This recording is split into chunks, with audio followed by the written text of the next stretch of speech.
تم قلعے کا محاصرہ کیے رکھو، کبھی بھی تم ہمارے شہر کو فتح نہیں کر سکتے۔ تو نے کہا کیوں؟ کہنے لگے ہم نے اپنی اسلامی کتابوں میں یہ پڑھا ہے کہ اگر اس کو فتح کرے گا تو ایک ہی بندہ کرے گا۔ عبیدہ بن جراح کہنے لگے بتاؤ وہ کون ہے؟ کہنے لگے اس کا نام عمر ہوگا، ایک بندہ کرے گا جس کا نام عمر۔ جب یہ نام لینے کی دیر تھی چیخ پڑا سارا لشکر کہ تکبیر کے نعرے، اور عبیدہ بن جراح کہنے لگے الحمدللہ فتحنا البلد، الحمدللہ ہم نے شہر فتح کر دیا ہے، ہم نے فتح کر دیا ہے۔ وہ کہنے لگے کیسے فتح کر دیا؟ کہنے لگے عمر ہمارا امیر المومنین ہے، آپ نے جن کا نام لیا وہ ہمارا امیر المومنین ہے۔ نے کہا نہیں ہم نہیں مانتے جب تک ہم دیکھیں گے نہیں، اس کی شکل ایسی ہے، پورا نقشہ بیان کر دیا۔ جب نقشہ بیان کیا عبیدہ بن جراح نے اپنے لشکر میں جس شخصیت کی شباہت شکل و صورت فاروق اعظم کے مشابہ تھی اس کو بھیجا کہ یہ ہے، دیکھ لو جو تم نے اوصاف بیان کی۔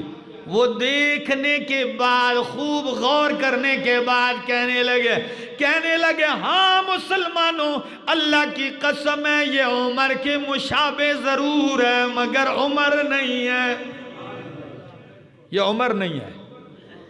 اگر عمر آ جائے ہم لڑائی کیے بغیر چابیاں اپنے ہاتھوں سے حوالے کر دیں گے شہر کی، بیت المقدس کی۔ بات جب نہ بنی خط لکھا ابو عبیدہ بن جراح نے کہ امیر المومنین آپ تشریف لائیں، قربان جاؤں امیر المومنین جا رہے ہیں، یہ نہیں لشکر ہے فوج آگے اور پیچھے نہیں، اکیلے خود غلام بھی ساتھ ہے۔ میں کہتا ہوں یار بہادری کی بھی کوئی انتہا ہوتی ہے، لڑے ہیں پوری دنیا سے 22 لاکھ مربع میل، 4000 سے زیادہ شہروں کو فتح کیا ہے، پوری دنیا کفر سے دشمنی مول لیے ہوئے ہیں اور چلتے ہیں تو تنے تنہا۔ وہ دلیری کی بھی کوئی حد ہے، چلتے ہیں ساتھ غلام ہے، غلام سے کہتے ہیں یاد رکھنا اتنے میل میں چلوں گا پیدل تو سوار، پھر جب میرا وقت آئے گا پھر میں سوار آپ پیدل چلو۔ کہنے لگے جی امیر المومنین میں نوکر غلام، کہنے لگے نہیں ایسے ہی ہوگا۔ چلتے گئے، وہاں استقبال کے لیے لوگ کھڑے ہیں، وہ پادری بھی آئے ہوئے ہیں اہل کتاب کے۔ فاروق اعظم اللہ کی شان جب جگہ قریب آ گئی تو نمبر غلام کا آ گیا سوار ہونے کا۔ غلام کہنے لگا امیر المومنین دیکھیے سامنے لوگ بھی نظر آ رہے ہیں، اب تو آپ بیٹھ جائیں میں پیدل جاؤں۔ کہنے لگے نہیں وعدے پر پابند رہیں گے، وعدے پر پابند۔ غلام اوپر ہے، فاروق اعظم مہار پکڑے آگے جا رہے ہیں، جو ہی مسلمان دیکھتے ہیں چیختے ہیں جا عمر جا امیر المومنین، عمر آ گئے عمر آ گئے۔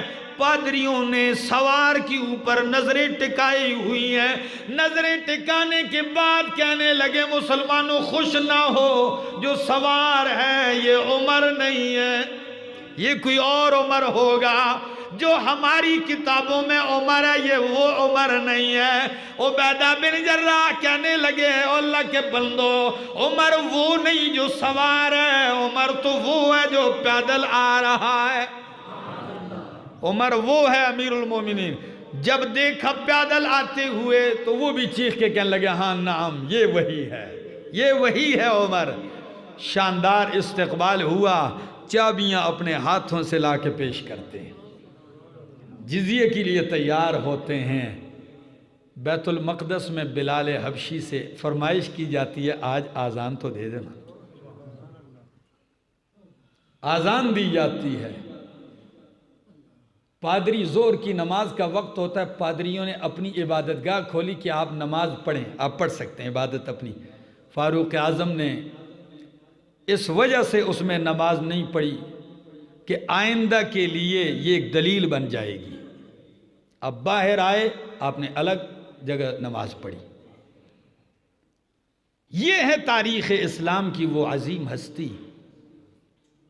پولیس کا محکمہ قائم کیا، اس سے پہلے کوئی تصور نہیں تھا۔ بیت المال کا محکمہ قائم کیا ہے، صوبے بنائے ہیں، صوبوں پہ گورنر بنائے ہیں، امراء مقرر کیے۔ یہ آپ کی تقسیم تھی۔ خود ایسے، اور رات کو مدینے کی گلیوں میں امیر المومنین تنہا گشت بھی کر رہے ہیں، مدینۃ الرسول میں گشت کر رہے ہیں۔ پتہ ہے؟ سنا دوں؟ وقت نہیں ہے جی، پھر سن لیجئے۔ گشت کرتے ہیں، رات کو چکر لگا رہے ہیں باہر، دیکھتے ہیں ایک گھر سے رونے کی آواز آ رہی ہے، بچے رو رہے ہیں۔ آپ نے فوراً دروازے کی اور سے دیکھا، صحن میں ہنڈیا رکھی ہوئی ہے، کوئی عورت آگ جلا رہی ہے۔ فاروق اعظم نے دروازے پہ دستک دی، عورت آئی، فرمایا بہن کیا تکلیف ہے؟ کہنے لگی میرے معصوم بچے ہیں، کھانے کو کچھ نہیں، پینے کو کچھ نہیں، یہ بھوک کی وجہ سے بلبلا کے رو رہے ہیں۔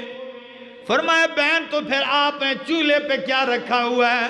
کہنے لگی او اللہ کے بندے، چولہے پر جو آگ جل رہی ہے یہ صرف پانی ہے، بچوں کو دلاسا دینے کے لیے کہ آپ چپ کر جائیں، کوئی چیز پک رہی ہے، پکنے کے لیے کچھ نہیں، صرف پانی ابل رہا ہے۔ یہ تو بچوں کو حوصلہ دینے کے لیے۔ اور پتہ ہے کیا جملہ کہا؟ کہنے لگی اللہ بیننا و بین عمر، اللہ ہمارے اور عمر کے درمیان فیصلہ کرے گا کل قیامت کے دن۔ اللہ بیننا و بین عمر، جب یہ جملہ کہا فاروق اعظم کہنے لگے او بہن آپ کو عمر بیچارے کو آپ کی تکلیف کا کیا پتہ ہے؟ تو پتہ کیا کہنے لگی عورت؟ کہنے لگی یتولا امرنا و یغفل عنا، حاکم ہمارا بنتا ہے اور ہماری تکلیفوں سے بے خبر رہتا ہے، خلیفہ بنتا ہے اور ہماری ضروریات سے بے خبر ہے۔ فاروق اعظم نے کہا ٹھہر جاؤ، نکلتے ہیں، فوراً بیت المال کے چوکیدار کو جگایا، خادم اسلم نام ہے، اٹھئے، سامان تیار کیا، خوراک، گندم، گھی، آٹا، کچھ چیزیں ایسی تیار کی اور اٹھانے لگے۔ خادم کہنے لگا میں اٹھاؤں گا، کہنے لگے آج تو اٹھائے گا، کل قیامت کے دن بوجھ کون اٹھائے گا؟ مجھے اٹھانے دیجئے اپنا بوجھ۔ آپ خود اٹھاتے ہیں، خادم ساتھ چل رہا ہے، چلتے جلدی سے آگ جل رہی تھی، اسے جلانا شروع کر دیا، چونکہ لکڑیاں ہری تھی، آگ جل نہیں پا رہی تھی، خود آپ پھونکے مار مار کے آگ جلاتے ہیں۔ گھی ڈالا ہنڈی میں، آٹا ڈالا، کچھ حریرہ سا تیار کیا نرم، اور آپ آگ پھونکتے ہیں۔ اسلم کہتے ہیں میں بیٹھ کے دیکھ رہا ہوں کہ عمر کی داڑھی سے دھواں نکلتا ہے اور راکھ اڑ اڑ کے آپ کی داڑھی پہ آ کے لگتی ہے، یوں داڑھی پکڑ کے کہتے ہیں آج کا دھواں برداشت کر لے ورنہ کل جہنم کی آگ بڑی سخت ہے۔ خود اپنے آپ کو مخاطب کرتے ہیں۔ پھر حریرہ تیار کیا، بچوں کو بٹھایا اس عورت کے، انہیں اپنے ہاتھوں سے کھلا رہے ہیں، ایک ایک کے منہ میں وہ خوراک ڈالی۔ جب وہ کھا کے سیر ہو گئے، فاروق اعظم دور بیٹھے رہے، کافی دیر تک ان بچوں کو دیکھتے رہے، جب تک بیٹھ کے بچے کھیلنے لگے فاروق اعظم اٹھ کے آنے لگے۔ پتہ ہے ایک جملہ آپ کو یہاں عورت کا سنا، جب اور آنے لگے عورت کیا کہتی ہے؟ فاروق اعظم نے فرمایا عورت آج چند دنوں کی یہ خوراک ہے، جب بھی ختم ہوگا، ختم ہونے سے پہلے انشاءاللہ اگلی خوراک آ جایا کرے گی آئندہ۔ عورت دعا دیتے ہوئے کیا کہتی ہے؟ انت اولا بہذا الامر من امیر المومنین، او نیک سیرت فرشتہ بن کے آنے والے انسان، خلافت کا حقدار عمر سے تو زیادہ ہے۔ عورت کہتی ہے خلافت کا حقدار تو ہے، تیرے جیسا بندہ خلیفہ ہونا چاہیے، پھر بھی اپنا تعارف نہیں کروایا۔ کیا کہتے ہیں؟ کہتے ہیں او عورت، کل جب تو امیر المومنین کے پاس آئے گی اس عاجز کو بھی وہاں پائے گی۔ اسلم کہتے واپسی پر میں نے ایک جملہ پوچھا، میں نے کہا امیر المومنین یہ آپ کھانا تو دے کے تیار کر کے آ گئی، کافی دیر تک آپ بیٹھے دیکھتے کیوں رہے؟ کہنے لگے او خادم، میں نے ان بچوں کو روتا ہوا دیکھا تو پھر میرے دل نے گوارا نہیں کیا کہ ان کو ہنستے کھیلتے بغیر میں اٹھ کے چلا جاؤں۔ پھر جب میں نے ان کو مسکراتا ہوا دیکھا میں تب وہاں سے اٹھ کے گیا۔ میرے دوست، میرا یار، یہ عظیم ہستیاں ہیں۔ کیا حاکم وقت ان کے واقعات پڑھے تو اس کو کوئی احساس پیدا ہو؟ کیا مسلمان حکمران ان لوگوں کا تذکرہ سنیں تو ان کو پتہ چلے کہ حاکم کیسا درد دل رکھتا ہے۔ آپ مدینہ سے باہر چلے گئے، ایک بوڑھیا عورت لگی ہوئی ہے، فاروق اعظم پہنچتے ہیں، بوڑھیا اتنے جلال میں ہے، پتہ ہے کیا کہتی کل قیامت کا دن آئے گا، میں عمر کے گریبان سے پکڑوں گی اور اللہ کی بارگاہ میں پیش کروں گی۔ فاروق اعظم دہک اٹھے، کہنے لگے او بڑھیا، عمر بیچارے کو کیا خبر ہے، اتنا تیرا گھر فاصلے پر ہے۔ کہتی ہے وہ بادشاہی کیا جو قریب کے لوگوں کی تو خبرگیری کرے اور دور کا نہ پوچھے، اگرچہ میں دور رہتی ہوں۔ فاروق اعظم نے تعارف کرائے بغیر کہا اماں جان دیکھیے عمر بیچارہ مصروف ہے، جہاد ہیں، میدان کارزار ہیں، اگر میں عمر کی جگہ آپ کو کچھ دے کے راضی نامہ کر لوں تو کیا آپ معاف کر دیں گی؟ بوڑھیا کہتی او جوان تو مجھ سے مذاق کرتا ہے؟ کہتے واللہ میں مذاق نہیں کرتا ہوں، سچ کہتا ہوں۔ بوڑھیا سے مذاکرات جاری ہیں، صلح ہو رہا، معاہدہ ہوتے ہوتے 25 دینار پہ بوڑھیا راضی ہو گئی، 25 دینار پہ بوڑھیا راضی ہو گئی۔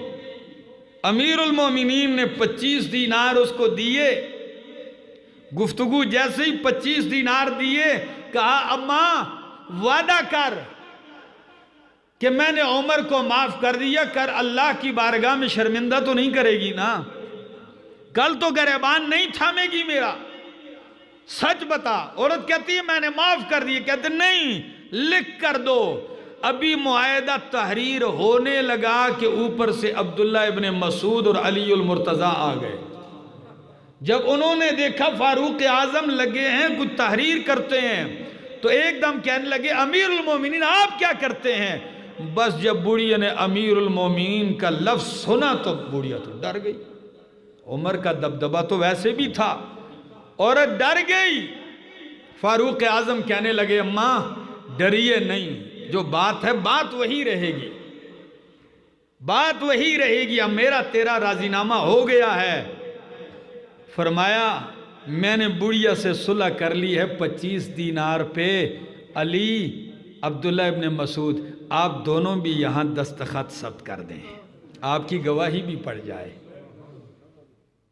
واہ عمر، بندہ کبھی کبھی غور کرتا ہے تو آدمی کہتا ہے یہ کام تو بڑا کوئی ویلا جب بندہ ہوئے پھردہ ہوئے، کیا خیال ہے؟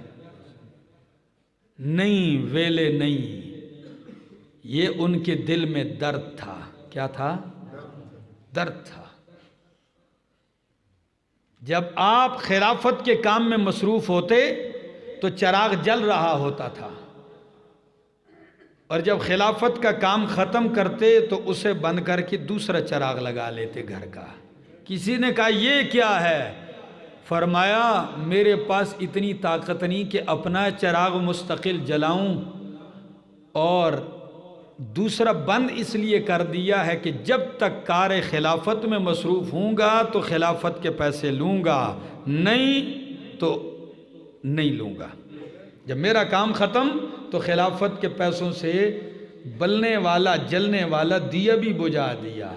کیا میرا دوست کوئی ایسا بندہ ہے کہ میں سرکاری گاڑی استعمال کر رہا ہوں، میں سرکاری کوٹھی استعمال کر رہا ہوں، میں سرکاری پیٹرول لے رہا ہوں، میں سرکاری اخراجات لے رہا ہوں، کس بے دریغ طریقے سے ان کو اڑایا جاتا ہے؟ کیا ہے کسی میں یہ درد؟ کیا کسی کو یہ فکر ہے کہ میں نے کل پیش ہونا ہے؟ عمر اگر 25 دینار پہ ایک بڑھیا سے راضی نامہ کرتے ہیں، خدا جانے میرے دور کے حاکموں، اس دور کے مسلمان حکمرانوں، کل میدان محشر میں آؤ گے، خدا جانے تمہاری گردنوں میں کتنے کتنے مظلوموں کا خون پڑا ہوگا، کتنے مظلوموں کا قتل کا فیصلہ ہوگا، کتنے یتیموں اور بیواؤں کا کہ آنسو ہوں گے۔ آج تو کوئی پوچھ نہیں سکتا، کل جواب دینا پڑے گا۔ ان ہستیوں کا تذکرہ اس لیے میں کرتا ہوں۔ انشاءاللہ وقت نے اجازت دی تو اگلے جمعے بھی جاری رکھوں گا، یہ موضوع انشاءاللہ جائے گا، اور انشاءاللہ اگلے جمعے کے بعد اگر زندگی نے وفا کی تو آپ کو تاریخ کی عظیم ہستی علی المرتضیٰ رضی اللہ تعالیٰ عنہ کی سیرت کا، ان کی سیرت کا باب بھی کھولوں گا انشاءاللہ۔ آپ حیران رہیں گے کہ اللہ نے محمد عربی کو یار دیے تھے تو کتنے کمال والے دیے تھے۔ اللہ عمل کی توفیق عطا فرمائے۔